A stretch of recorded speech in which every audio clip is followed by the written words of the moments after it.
Hello नमस्कार प्रस्तुतियों। देखिए, राजस्थान चतुर्थ श्रेणी कर्मचारी एग्जाम 2025 की तैयारी कर रहे हैं सभी अभ्यर्थियों के लिए राजस्थान जीके के महत्वपूर्ण प्रश्न देख रहे हैं। और ये प्रश्न आपको आने वाले एग्जाम चतुर्थ श्रेणी कर्मचारी एग्जाम के लिए बहुत ही हेल्पफुल साबित रहेंगे। ठीक है, तो ये प्रश्न बहुत ही महत्वपूर्ण प्रश्न है, एक भी प्रश्न को मिस मत करिएगा। ठीक है, और अगर आप चतुर्थ श्रेणी की संपूर्ण तैयारी करना चाहते हैं तो उदयपुर लर्निंग क्लासेस चैनल को सब्सक्राइब जरूर कर लीजिएगा। यहाँ पर हम सभी महत्वपूर्ण प्रश्नों की क्लासेस रोजाना कवर कर रहे हैं। ठीक है, चलिए इन प्रश्नों की श्रृंखला में आज का महत्वपूर्ण प्रश्न आपके सामने है। वेरी वेरी इंपॉर्टेंट प्रश्न, क्वेश्चन नंबर 1। तो देखिए, सभी प्रश्नों का आंसर आपको साथ ही साथ कमेंट करने हैं ताकि प्रश्न कंठस्थ याद हो सके।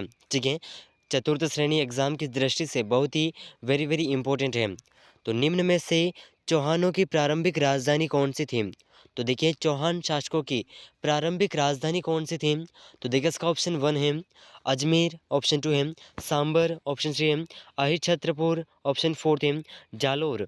तो देखिए साथियों, इन चारों ऑप्शन में से जो इस प्रश्न का सही आंसर है, ठीक है, चौहान शासकों की प्रारंभिक जो राजधानी थी, ठीक है, ये राजधानी है अहिछत्रपुर।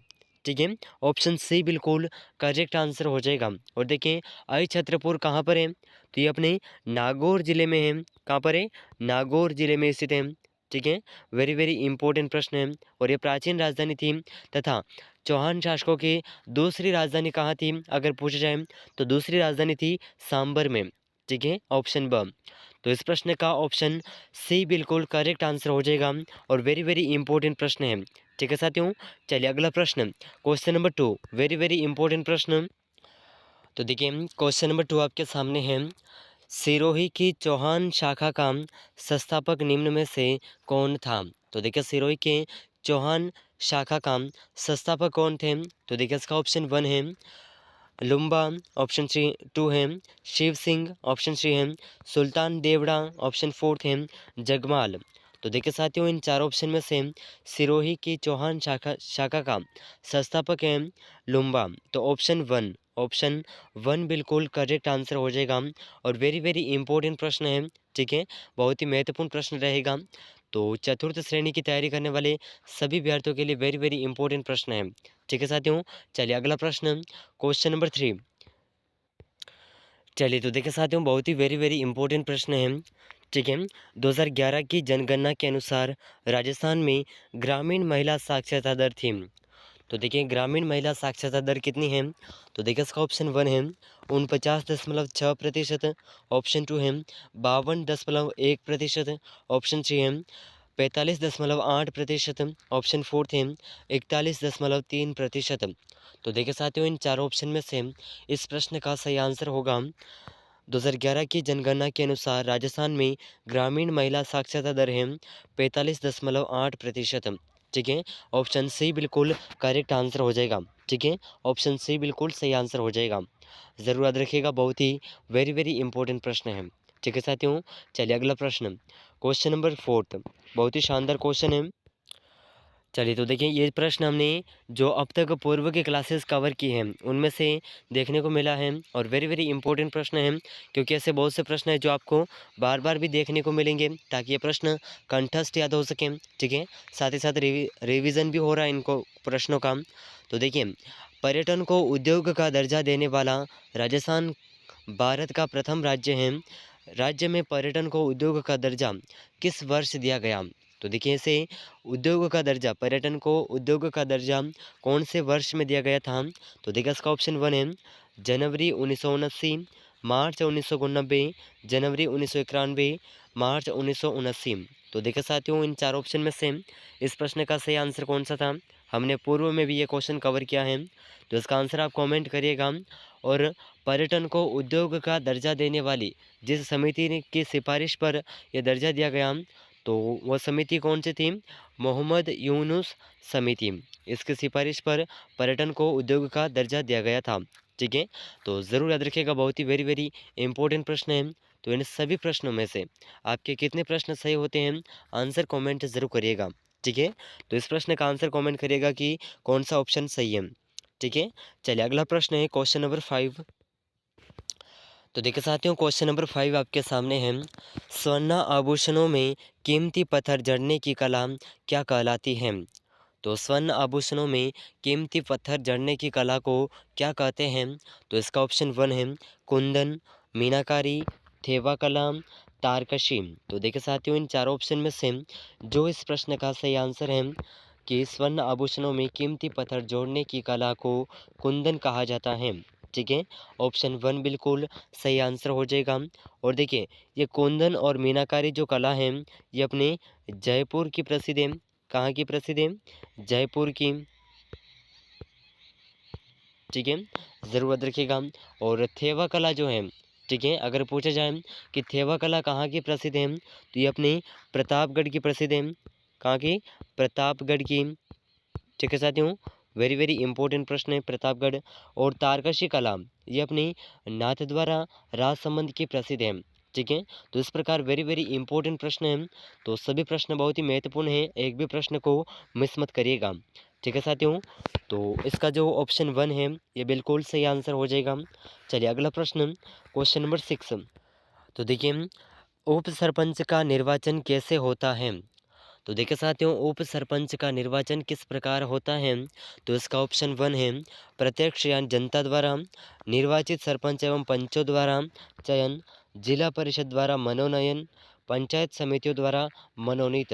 तो देखिए साथियों, इन चारों ऑप्शन में से इस प्रश्न का सही आंसर होगा उप सरपंच का निर्वाचन निर्वाचित सरपंच एवं पंचों द्वारा इसका चयन होता है। लेकिन सरपंच का जो चयन है, प्रत्यक्ष यानी कि जनता सरपंच को चुनती है। ठीक है, तो वेरी वेरी इंपॉर्टेंट प्रश्न है, बहुत ही शानदार क्वेश्चन है, ज़रूर याद रखिएगा। ठीक है, और चतुर्थ श्रेणी कर्मचारी एग्जाम 2025 की तैयारी करने वाले सभी अभ्यर्थियों के लिए प्रश्न बहुत ही वेरी वेरी इंपॉर्टेंट है। ठीक है, तो इन प्रश्नों को अपने दोस्तों के साथ शेयर जरूर करिएगा। चलिए अगला प्रश्न है क्वेश्चन नंबर 7। चलिए तो देखिए साथियों, वेरी वेरी इंपॉर्टेंट प्रश्न है। ठीक है, बहुत ही शानदार क्वेश्चन है। इस प्रश्न का आंसर भी आपको कमेंट करना है। ठीक है, बहुत ही सरल क्वेश्चन है। ज्योति और राज किरण किस्में हैं? तो देखिए साथियों, ज्योति और राज किरण ये दोनों जो किस्में हैं, कौन सी फसल की हैं? तो इसका ऑप्शन 1 है मूंगफली की, मोठ की, जवार की, या फिर जौ यानी कि जौ की। तो देखिए, इन चारों ऑप्शन में से जो इस प्रश्न का सही आंसर है, ये आप कमेंट करिएगा कि कौन सा ऑप्शन सही है। ठीक है, चलिए अगला प्रश्न, क्वेश्चन नंबर 8। चलिए तो देखिए, वेरी वेरी इंपॉर्टेंट प्रश्न है। ठीक है, राजस्थान की प्रथम शुगर मिल कहाँ स्थापित की गई थी? तो देखिए साथियों, राजस्थान की प्रथम शुगर मिल जहाँ पर स्थापित की गई, तो इसका ऑप्शन 1 है भोपाल सागर चित्तौड़गढ़, ऑप्शन 2 है श्रीगंगानगर, ऑप्शन 3 है उदयपुर, ऑप्शन 4 है बूंदी। तो देखिए साथियों, इन चारों ऑप्शन में से इस प्रश्न का सही आंसर हो जाएगा राजस्थान की प्रथम शुगर मिल भोपाल सागर चित्तौड़गढ़ में स्थापित की गई थी। ठीक है, ऑप्शन 1 बिल्कुल सही आंसर हो जाएगा। ठीक है साथियों, चलिए अगला प्रश्न, क्वेश्चन नंबर 9। तो देखिए, अगला प्रश्न आपके सामने है, बहुत ही शानदार क्वेश्चन है। राजस्थान का धन्यागार कहा जाने वाला क्षेत्र सिंचाई के लिए पानी कहाँ से लाता है, यानी कि लेता है? तो राजस्थान का धन्यागार कहा जाने वाला क्षेत्र सिंचाई के लिए कौन सी परियोजना से पानी लेता है? तो देखिए, इसका ऑप्शन 1 है यमुना नहर, गुड़गांव नहर, भाखंडा नहर, गंग नहर। तो देखिए साथियों, इसका सही आंसर होगा ऑप्शन 4। ठीक है, ऑप्शन 4 बिल्कुल सही आंसर हो जाएगा। गंग नहर से यह पानी लिया जाता है और ये राजस्थान की पहली नहरी सिंचाई परियोजना है। ठीक है, तो वेरी वेरी इंपॉर्टेंट प्रश्न है, चतुर्थ श्रेणी के लिए बहुत ही हेल्पफुल साबित रहेगा। तो इस प्रश्न को ज़रूर याद रखिएगा। ठीक है, चलिए अगला प्रश्न, क्वेश्चन नंबर 10। तो देखिए साथियों, क्वेश्चन नंबर 10 आपके सामने है, बहुत ही शानदार क्वेश्चन है। दिल्ली पर अधिकार करने वाला प्रथम चौहान शासक कौन था? तो देखिए साथियों, दिल्ली पर अधिकार करने वाला प्रथम चौहान शासक कौन था? तो देखिए, इसका ऑप्शन 1 है विग्रहराज चतुर्थ, ऑप्शन 2 है पृथ्वीराज चौहान तृतीय, ऑप्शन 3 है पृथ्वीराज द्वितीय, ऑप्शन 4 है गोविंद राज। तो देखिए साथियों, इन चार ऑप्शन में से इस प्रश्न का सही आंसर हो जाएगा दिल्ली पर अधिकार करने वाला प्रथम चौहान शासक था विग्रहराज चतुर्थ, ऑप्शन 1 बिल्कुल करेक्ट आंसर हो जाएगा। ठीक है, ऑप्शन 1 बिल्कुल सही आंसर हो जाएगा और वेरी वेरी इंपॉर्टेंट प्रश्न है। ठीक है साथियों, चलिए अगला प्रश्न, क्वेश्चन नंबर 11, बहुत ही शानदार क्वेश्चन है। तो देखिए बहुत ही महत्वपूर्ण प्रश्न है। निम्न में से किस चौहान शासक ने टोंक जिले में बिसलपुर बांध के किनारे महादेव मंदिर का निर्माण करवाया? तो ऐसा कौन सा शासक है जिन्होंने टोंक जिले के बिसलपुर बांध के किनारे महादेव मंदिर का निर्माण करवाया? तो देखिए इसका ऑप्शन 1 है विग्रहराज चतुर्थ, पृथ्वीराज द्वितीय, पृथ्वीराज चौहान तृतीय और जगदेव। तो देखिए साथियों इन चार ऑप्शन में से इस प्रश्न का सही आंसर हो जाएगा ऑप्शन सी, पृथ्वीराज चौहान तृतीय ने बिसलपुर बांध के किनारे महादेव मंदिर का निर्माण करवाया था। तो ऑप्शन सी बिल्कुल सही आंसर हो जाएगा। ठीक है, वेरी वेरी इंपॉर्टेंट प्रश्न है, ज़रूर याद रखिएगा। चलिए अगला प्रश्न, क्वेश्चन नंबर 12। चलिए तो देखिए साथियों अगला प्रश्न आपके सामने है, बहुत ही शानदार क्वेश्चन है। निम्न में से किस चौहान शासक ने अपने जीवन काल में 17 युद्ध किए थे जिसमें से उसने 16 युद्ध जीते? तो देखिए ऐसा कौन सा शासक है जिन्होंने अपने जीवन काल में 17 युद्ध किए जिसमें से 16 युद्ध में विजयी रहे? तो देखिए इसका ऑप्शन 1 है हमीर देव, ऑप्शन 2 है गोविंदराज, ऑप्शन 3 है कीर्तिपाल चौहान, ऑप्शन 4 है समर सिंह। तो देखें इन चार ऑप्शन में से इस प्रश्न का सही आंसर हो जाएगा, ये वो शासक हैं जिन्होंने 17 युद्ध लड़े और 16 युद्ध जीते हैं, हमीर देव, ऑप्शन 1। ठीक है, ऑप्शन 1 बिल्कुल करेक्ट आंसर हो जाएगा और चतुर्थ श्रेणी कर्मचारी एग्जाम के लिए वेरी वेरी इंपॉर्टेंट प्रश्न है। ठीक है साथियों, चलिए अगला प्रश्न, बहुत ही शानदार क्वेश्चन है। चलिए तो देखिए साथियों अगला प्रश्न आपके सामने है। निम्न में से किस चौहान शासक ने सोनगढ़ पहाड़ी पर स्वर्णगिरी दुर्ग का निर्माण करवाया?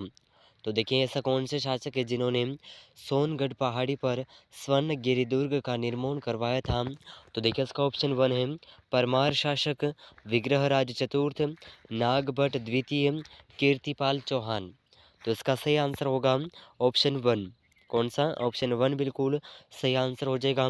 परमार शासक ने सोनगढ़ पहाड़ी पर स्वर्णगिरी दुर्ग का निर्माण करवाया था और परमार शासक कहाँ के थे? जालोर के। कहाँ के थे? जालोर के परमार शासक थे। ठीक है, तो ऑप्शन 1 बिल्कुल करेक्ट आंसर हो जाएगा। चतुर्थ श्रेणी के लिए वेरी वेरी इंपॉर्टेंट प्रश्न है। ठीक है साथियों, चलिए अगला प्रश्न, क्वेश्चन नंबर 14, बहुत ही शानदार क्वेश्चन है।